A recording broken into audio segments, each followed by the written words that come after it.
இன்றைக்கி நம்ம வீட்டில் என்ன ஸ்பெஷல்னு பார்த்தீங்கன்னா, இட்லியும் உருளைக்கிழங்கு குருமான்னு சொல்லுவோம்.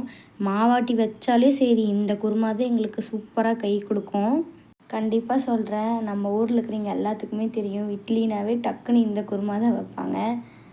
நம்மளோட சப்ஸ்கிரைபர்ஸ் ஒருத்தங்க மௌனிகா, அவங்க வந்து 8th ஸ்டாண்டர்ட் படிக்கிறாங்க. எனக்கே ஆச்சரியமாக போச்சுங்க. அந்த பாப்பா வந்து சொல்லியிருந்தாங்க, அக்கா நான் உங்களோட பெரிய ஃபேன் சொல்லிட்டு. எனக்கு ரொம்ப ரொம்ப சந்தோஷமாக இருந்தது.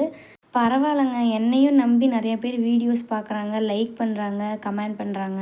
அதையும் தாண்டிங்க எனக்கு வந்து நிறைய பேர் பாசிட்டிவாக பேசுகிறத விட நெகட்டிவாக பேசுகிறது தான் ரொம்ப அதிகம். நீ எல்லாம் எதுக்கு வீடியோ போடுற, உனக்கு வியூஸ் போகுதா, லைக் வருதா, தேவையில்லாத வேலை, உனக்கு வீட்டில் வேலை பார்த்துட்டு உன்னால் இருக்க முடியாதா அப்படின்னு சொல்லிட்டு இருக்காங்க. எனக்கு வந்து எங்கள் ஹஸ்பண்ட் வந்து மோட்டிவ் பண்ணுறாங்க, சப்போர்ட் பண்ணுறாங்க, நல்லா போடுன்னு சொல்லிட்டு. அது மட்டும் இல்லைங்க, என்னை நம்பி இருக்கிறாங்க பார்க்குறீங்க, அவங்களுக்காக நான் போடுறேன். பிடிச்சிருந்தா லைக் அண்ட் ஷேர் கமெண்ட்.